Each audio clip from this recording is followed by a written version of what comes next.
Hi there. Just doing a four-season review on the Mitas studded tires, specifically the Winter Sport Extreme 444, and I believe the back one is a 454.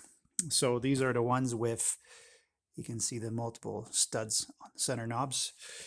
So a little bit of usage background on these tires. So they're used for single track.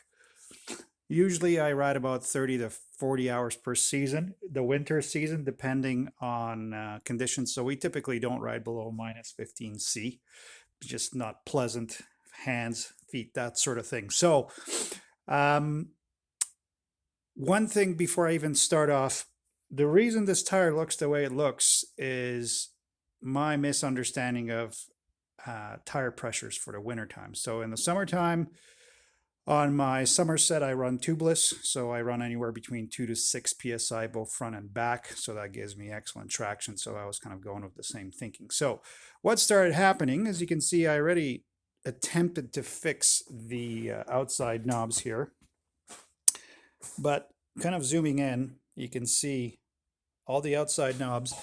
The center knobs are still in decent shape. They're starting to kind of flare out, but they're still holding on well enough.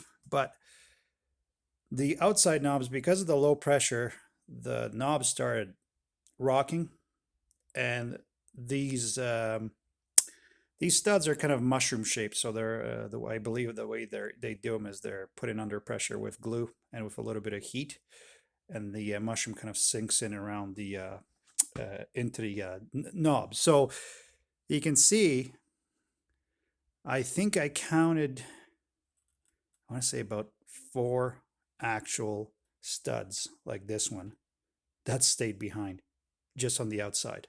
Four. And I think this tire is around 320 studs originally, right?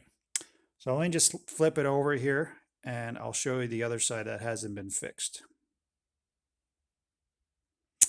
Okay, so here's the other side. I haven't actually started putting any screws into it. In case you're wondering, I was going to use gold screws, but I'm just using these half-inch screws.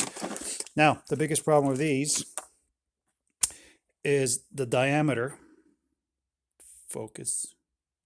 The diameter is basically too big to go into these. So there's not enough meat here. So what I'm going to try to do is I actually took my, just a very small, sorry about the mess. I got too many things at once. Took a very small drill bit, got my impact here. And the key thing is I'm using some PL 300 glue. So all I'm doing is wherever I have a little bit of meat, I drill a very small pilot hole here, dip the screw in a little bit of glue and drive it in. Now, I know for a fact this isn't going to last till the end of the season. So, I mean, this might be a 2 or 3 ride solution. Again, we try to avoid rocks like the plague because these things, the rocks and the low pressure will destroy these things. That's basically what it is. For the front tire, excuse me, for the rear tire, it's throttle that will kill them. So I'll show you the rear tire here shortly and give you some thoughts on how it is to actually try to ride these things in any amount of snow. And yeah, some thoughts for a future set. Okay, so here's the rear. Kind of give you a profile shot here. You can kind of get the idea here. Let me just spin it.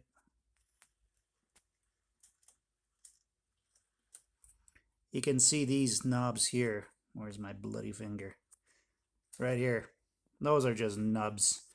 These ones are clean off. They're still in, but the carbide tips are basically gone, right? So what happens is these studs not only give you traction in the ice and snow to bite in, but they also act as extensions of the knobs, right? So they dig through snow, right? So on last week's ride, we had maybe right around 0 degrees Celsius, -1, and the snow was soft.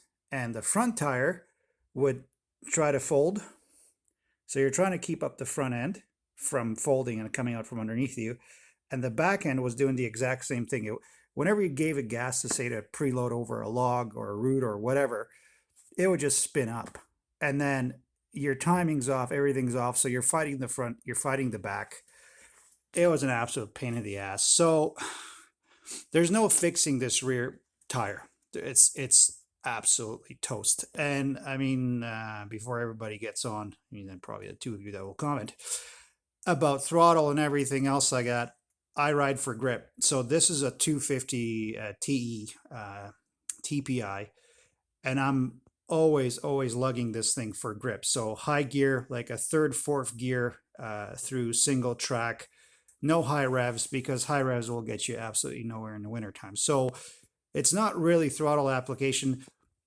This back tire is this really rounded off knobs. This happened in the last 2 or 3 rides. So this is me fighting the bike, getting frustrated, maybe using a little bit too much throttle over rocks, because like I said, anything soft, semi-deep, rocky or shaly, again, only when we need to do we connect through quad trails and whatever else. And this is where most of the frustration and use happens, or wear. But that's basically what it is. The more of these you round off, the more stress you put on actual knobs that are still left over, and you're just basically killing those off, right? So you can see this knob's still looking pretty good, but the one next to it, so 1, 2, 3, 4, 5, 6, 7, 8 knobs in a row almost have nothing on them. So that's going to put stress on these ones here that actually have studs, and these are going to be gone the next ride, right? So I'm waiting for a local guy to build us some new rear tires. They're going to be, I think, an IRC rubber, but same kind of mushroom type carbide tipped stud, glued in with heat. So I think, and they're going to be a little bit higher profile. So as soon as I get my grubby mitts on those, this pile of donkey dung will be going in the bin that way. And I'm going to spoon that on. I will probably splurge for a new rear as well, because it's not going to last any rate. And that's the problem. It makes the riding super frustrating, and you're using more energy and everything else like that. So it's just not pleasant. So anyways, hope you found this useful. Comment below if you want to, and I'll try to get back to you as best I can. Talk then. Thanks. Bye.